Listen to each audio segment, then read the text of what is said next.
Bienvenidos a Kaiser Report. Soy Max Kaiser. Eurípides escribió una vez: cuando alguien con dulces palabras, pero con una mente perversa, convence a la plebe, se avecinan malos tiempos para el Estado. En efecto, se avecinan malos tiempos para ustedes, para mí, para todos nosotros, porque los bancos centrales con sus dulces palabras han logrado convencernos para que no dejemos de comprar y comprar con dinero prestado. Así que también se avecinan malos tiempos para el Estado, de la economía. ¿Stacy?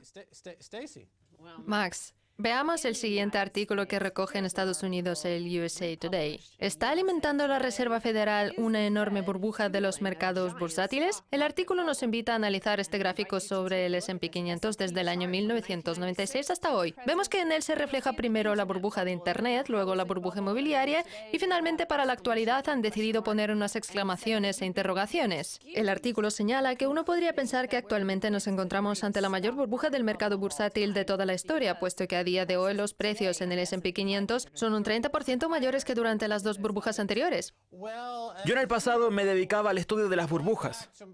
Por cierto, me acabo de enterar de que Jeffrey Winters, mi antiguo mentor en este ámbito, acaba de fallecer. Fue el mejor corredor de bolsa de su época. Winters y yo hablábamos mucho de la historia de las burbujas en el club gastronómico de la Bolsa de Nueva York, que era donde solíamos ir, y donde él me enseñaba cosas sobre la historia de la institución. Gracias a él aprendí que cada burbuja tiene sus propias características. Por ejemplo, la burbuja del mercado bursátil del año 87, a la que asistí con mis propios ojos, fue provocada por la cobertura de las carteras de acciones. Luego vino la locura de las .com en los años 90, que también presencié en persona y en la que participé desde Los Ángeles. Esta burbuja fue consecuencia del escalonamiento de las ofertas públicas de venta que protagonizaron Frank Quattrone de Credit Suisse, Henry Blodgett de donde fuera que trabajara, y Mary Meeker. Entre los tres crearon esta enorme y delirante burbuja tecnológica de las .com. Después vino la crisis de las hipotecas basura provocada por la absorción de grandes cantidades de dinero de las instituciones y de los fondos de pensiones para la venta de unos productos totalmente fraudulentos e inservibles. Pues bien, esta gran burbuja del 2014 podría denominarse la burbuja de la deuda soberana. La deuda española cotiza en máximos históricos. La rentabilidad del bono soberano británico se sitúa en niveles que no se alcanzaban desde hacía 300 años. Y la deuda soberana estadounidense cotiza en valores máximos a los que no se llegaba desde hacía 240 años. La burbuja es consecuencia del esfuerzo coordinado de los bancos centrales. Mario Draghi, gobernador del Banco Central Europeo, es el que ha decidido comprar toda esa deuda española y de otros países europeos, lo que ha hecho que el balance general del Banco Central Europeo haya igualado ya al de la Reserva Federal o al del Banco de Inglaterra. Y el gran padre de todo esto es el Banco de Japón.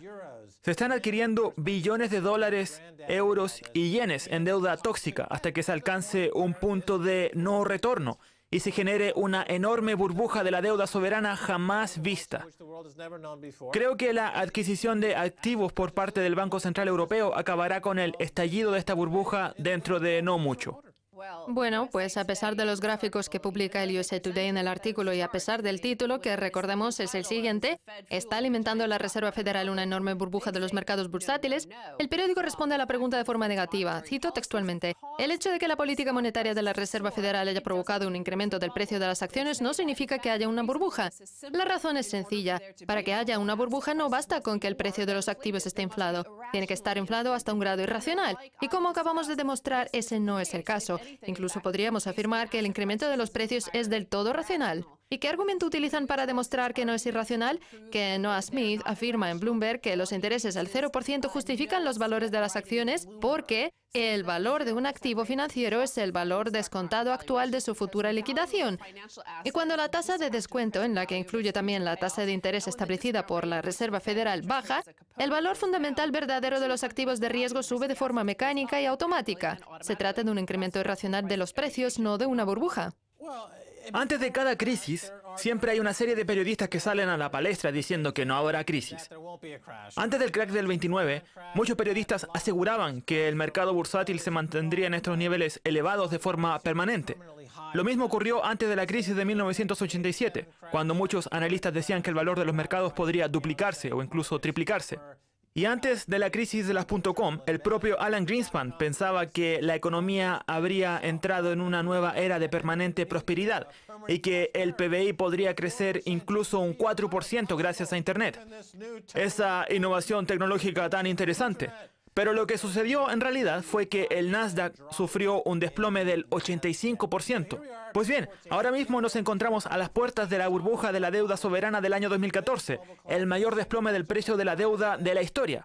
Así que tiene que haber una serie de periodistas que hagan análisis ridículos, que luego criticaremos dentro de 1 o 2 años, cuando todas las ovejas se hayan tirado ya por el barranco. Como hemos visto, el artículo emplea los términos mecánico y automático, y eso me recuerda a los robots que los Hanwha Eagles, un equipo de béisbol de Corea del Sur, ha colocado entre el público en las gradas porque han perdido 400 partidos seguidos. Aquí tenemos a los robots que son como los aficionados, solo que a ellos no les importa cómo le va el equipo, siempre estarán ahí animando.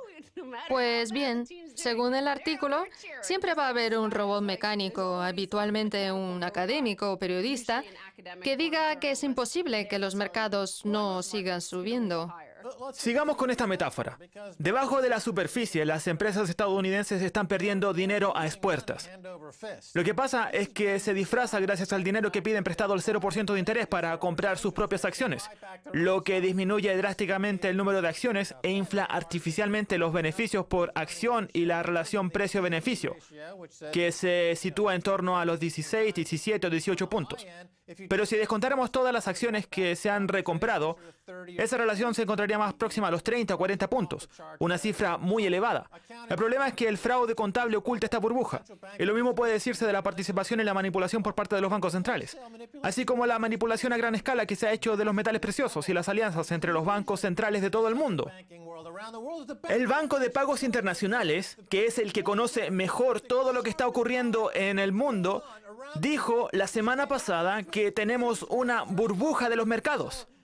Así que lo que diga un paleto a partir de una serie de datos inservibles extraídos de esas marionetas mecanizadas que animan desde las gradas no tiene ningún valor. Un antiguo académico que se convirtió en gestor monetario, John Hussman, ha escrito lo siguiente sobre esos mercados que para algunos, como el USA Today, no están sobrevalorados. Sí, tenemos una burbuja de las acciones. De hecho, ha efectuado una serie de cálculos complejos que demuestran que el mercado está sobrevalorado. Veamos qué opina sobre lo que están haciendo los inversores.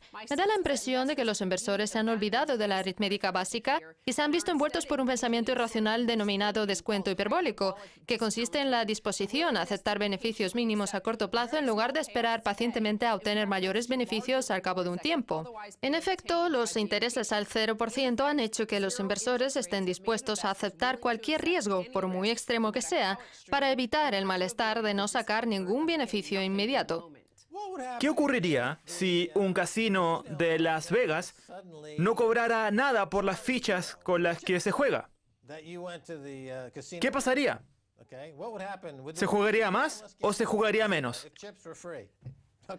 Los bancos centrales, cuando reducen los intereses hasta el 0, para una clase privilegiada y selecta de especuladores de Estados Unidos y del resto del mundo, lo que hacen en realidad es bajar el precio de las fichas hasta 0.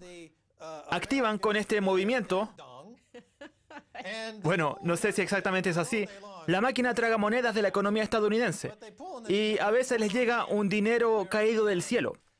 Y si se quedan sin fichas gratis, el Banco Central les da más, mientras que el resto de la población se ve obligado a trabajar limpiando el vómito de los especuladores en sus cuartos de baño por culpa de todo lo que han bebido. Porque no solo las fichas son gratis, la bebida también lo es. Perdona que te diga, pero esta es una economía en la que no se puede creer. Una economía de limpiadores y especuladores que vomitan en el casino Gulag, donde consiguen fichas y bebidas gratis que les dan los bancos centrales. Está claro que al final todo va a acabar mal. Va a terminar vomitando todo ese riesgo como un bulímico empedernido. John Hussman analiza con más detalle el hecho de que los bancos centrales estén regalando todas esas fichas de casino. Dicho esto, lo que está claro es que el factor más importante que mueve a la economía no es la valoración, ni siquiera los fundamentos, sino la percepción, según la cual, de alguna forma, la Reserva Federal tiene la capacidad de mantener al mercado bursátil en una animación suspendida y que incluso avanza de forma diagonal y los intereses al 0% no permiten hacer otra cosa que no sea tener acciones. Una animación que avanza. Parecen los dibujos animados del Pato Donald o del coyote, que sigue corriendo por el acantilado hasta que mira abajo y se da cuenta de que la carretera ya no está. Los mercados suben por la escalera de la esperanza y bajan por el hueco del ascensor de la realidad, hasta caer en un charco de vómito y orina por culpa de un idiota que decide escribir en Bloomberg un artículo sobre no sé qué mecánico que hace que los precios en los mercados sigan siendo bajos. Sí, claro que siguen siendo bajos. A ver si piensa lo mismo cuando lo metan en la camilla. Siguiendo con el comportamiento que han tenido los bancos centrales, lo que sí es cierto es que la Reserva Federal ha creado 4 billones de dólares en una divisa improductiva y en reservas bancarias que alguien debe tener en su poder. Y como los inversores no perciben que los activos de riesgo sean tales, están dispuestos a ser quienes se hagan con ellos para intentar conseguir cualquier rentabilidad a corto plazo que sea mayor que cero. Lo que también es cierto es que un año más de intereses al 0% más allá de las expectativas actuales significaría tan solo un incremento de alrededor de 4% en las valoraciones de mercado. Lo que viene a decir es lo mismo lo que dices tú, aunque con otras palabras, que nos vamos a caer por el hueco del ascensor. Mira, esto es lo que yo creo que va a pasar con esos intereses al 0%. Que la clase bancaria va a privatizar el mundo entero. O al menos eso es lo que pretenden. Quieren quedarse con todos los valores del S&P y privatizarlos en su totalidad. Así que los bancos centrales con esos intereses al 0% van a hacer que se privaticen. Empresas como IBM, Coca-Cola y las demás empresas del Dow Jones. Van a privatizarlo todo. Ese es el plan. Acabar con la posibilidad de que cualquier persona pueda participar en el mercado bursátil y tener acciones. Los miembros del populacho que se atrevan a comprar una sola acción de una empresa que cotice en bolsa con la esperanza de convertirse en el nuevo Warren Buffett van a desaparecer exterminados por los hermanos Koch y los Buffetts del mundo, estafadores profesionales del capital privado. Van a privatizarlo todo. Muchas veces hablamos de la oligarquía, pero lo cierto es que Estados Unidos se ha convertido en una cleptooligarquía. Por último, Hussman señala que si el precio actual es el precio justo, como afirma el USA Today, las tasas de interés tendrían que mantenerse en el 0% hasta el año 2040. Esa sería la única forma de que el precio fuera justo. Eso o los futuros del vómito a largo plazo, porque aún queda mucho para llenar el Gran Cañón de vómito puro e inalterado. Stacy, tenemos que irnos. Gracias, Max. No se pierdan la segunda parte, tenemos mucho más.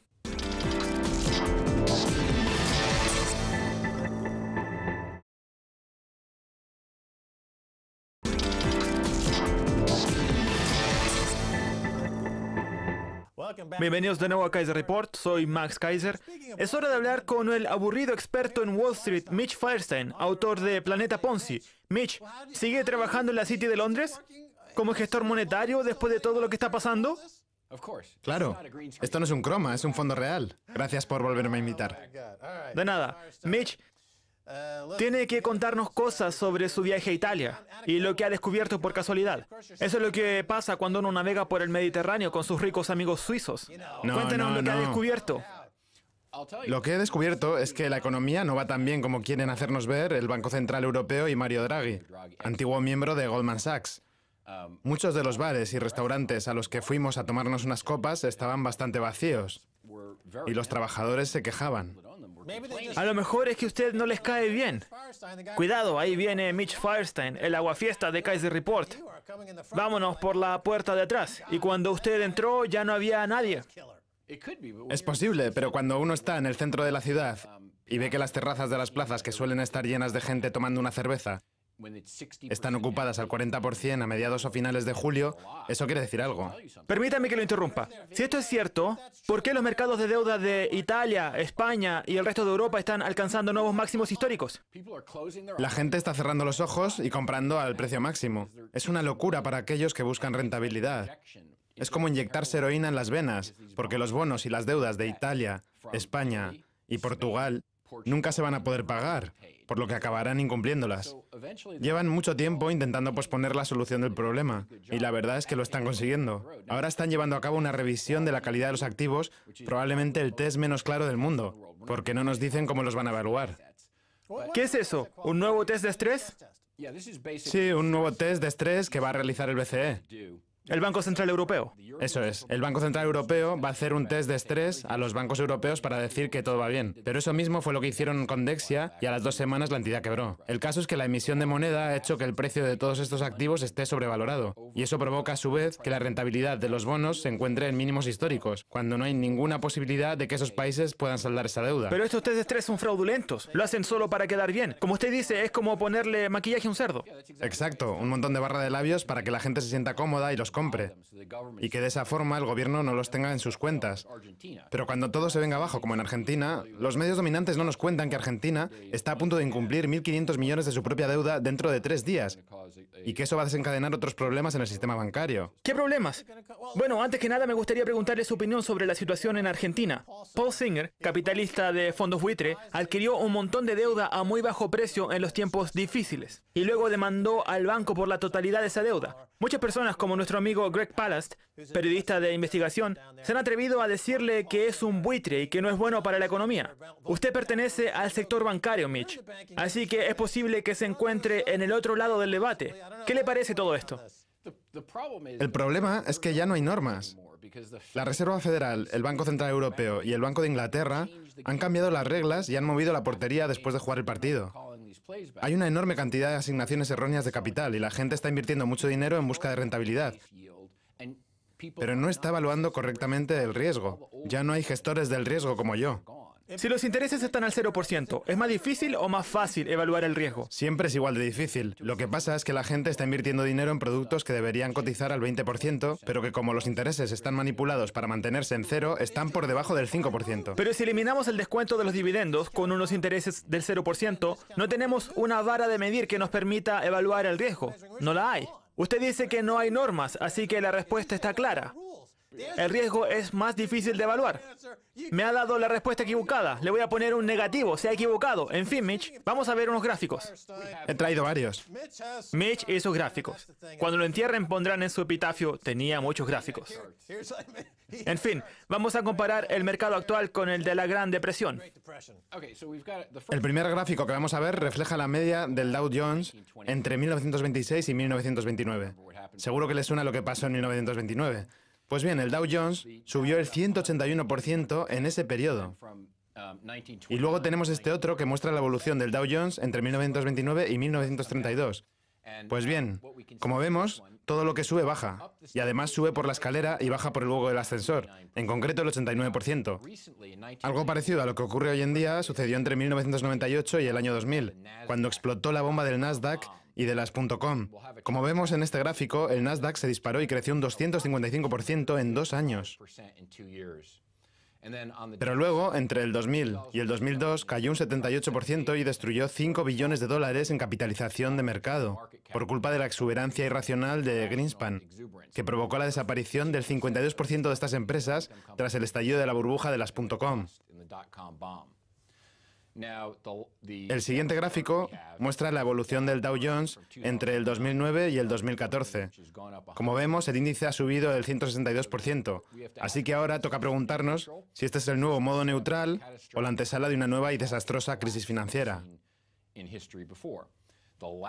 último gráfico nos muestra la evolución de las acciones de una empresa fraudulenta denominada CYNK. No sé si habrá oído hablar de ella.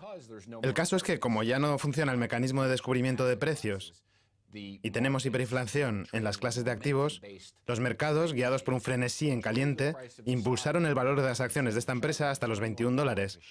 Fue entonces cuando los organismos reguladores se dieron cuenta de que la empresa no tenía trabajadores ni ingresos, por lo que interrumpieron su cotización durante 10 días.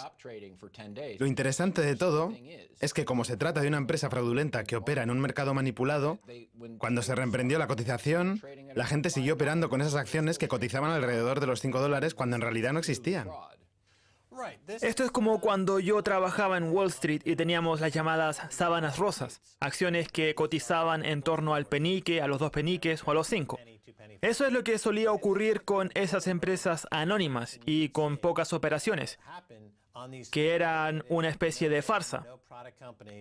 Lo increíble de todo esto es que ahora esté pasando lo mismo con empresas multimillonarias, que han convertido al mercado bursátil internacional en un cuarto de calderas, en el que se cometen todo tipo de travesuras especulativas sin ninguna base real. 1.000 millones equivalen a lo que antes era 1 millón, al igual que el verde equivale a lo que antes era el negro. La gente ya no se fija en la valoración ni en el valor, así que tenemos que volver a prestar atención a los parámetros. Pero sin unos intereses que... Unos intereses libres de riesgo. Sí. Todo el mundo dice que la economía va bien, que el PBI crece solo, etc. Pero si nos fijamos, la rentabilidad del bono del Tesoro a 10 años está por debajo del 2,5%. Y eso nos dice que la economía no está en buen estado. Lo único que han hecho ha sido manipular las cifras. Sí. Bien, avancemos. Osborne habla de recuperación en el Reino Unido, pero eso a mí me parece un mal uso del lenguaje, porque tras la crisis del 2008, el Reino Unido ha duplicado su deuda. Han dejado que la deuda de las tarjetas de crédito esté fuera de control hasta alcanzar los 600.000 millones de libras. ¿Eso es una recuperación, Mitch? No, creo que no estamos asistiendo a una recuperación. Hay que tener en cuenta que a partir del próximo mes de septiembre van a cambiar los métodos a la hora de calcular el PBI. Por ejemplo, en el caso de Grecia, el país heleno tenía una recesión del 4%, que ahora va a pasar al 0,3%, es decir, un descenso del 3,7%. Y este año el PBI pasará de crecer el 0,6% a un sólido 3,6%. Como suele decir el Instituto Nacional de Estadística británico, se trata de una revisión de los métodos de cálculo única en cada generación. Pero bueno, volviendo a la gran recuperación que pregona George Osborne, el sector servicios es el mayor componente del PBI. Pues bien, tanto la construcción como las finanzas han bajado. Es decir, la cifra de empleos bien remunerados y de calidad no ha subido, así que no estamos donde antes. La deuda ha crecido y el gasto público ha hecho lo propio. Pero al mismo tiempo la recaudación de impuestos ha disminuido. Y en lo que respecta a los ingresos reales, al dinero que ganan los ciudadanos, la cifra ha descendido entre un 10 y un 14% durante los últimos 4 o 5 años. De acuerdo. Basta solo una pregunta retórica para demostrar que George Osborne miente. Si la economía británica se está recuperando, entonces ¿por qué no suben las tasas de interés? Los intereses deberían subir a la vez que la economía se va recuperando. Para eso está el Banco de Inglaterra. Ese es el cometido de Mark Carney. Coincido plenamente. Ahí tenemos un test de litmus que demuestra que George Osborne, ministro de Economía británico y responsable del erario público, es un mentiroso. No se trata de una recuperación, sino de una burbuja del precio de los activos. Se trata de hiperinflación en las clases de activos. ¿Sabe lo que ocurre? Pues claro, es una farsa, una tragedia. Que una estafa Ponzi no se puede aflojar. Ese es el titular más importante que hay que poner con luces de neón. En otras palabras, lo que ha conseguido Osborne ha sido crear una economía vinculada a las burbujas de activos, que permite extraer capital comprando con el dinero que se pide prestado como garantía de la vivienda, cuyo precio está inflado. Esa es la supuesta recuperación de la que habla. Pero el empleo no crece, la producción no crece y tampoco la mano de obra y los salarios. Lo único que vemos es gente tomando dinero del precio de un activo sobrevalorado y utilizándolo para comprar. Pero cuando esos activos inflados vuelvan a su valor real, que lo harán, la gente pierda todo su patrimonio y el consumo se frene en seco, George Osborne y Janet Yellen estarán dando conferencias por el mundo cobrando $200.000 por cada una. $200.000 por comida. Osborne dice que salvó la economía británica cuando en realidad la arruinó por completo. Miente como un bellaco constantemente. Si analizamos las cifras interanuales del déficit presupuestario y el endeudamiento del sector público durante el mes de junio, vemos que ambas han aumentado un 40%. Antes se situaba en los 11.400 millones. ¿Sabe qué? Esto me aburre. Prefiero cambiar de tema. Escuche lo que le voy a decir y olvídese de sus gráficos, que no valen para nada. Prefiero seguir avanzando. Nos queda poco más de un minuto. Aquí tengo la prueba de que Osborne miente. Va a presentarse a las elecciones. ¿Puedo hacer la pregunta? Está bien. El impuesto sobre la renta del Tesoro ha subido el 3%, mientras que el derecho de timbre lo ha hecho un 40%.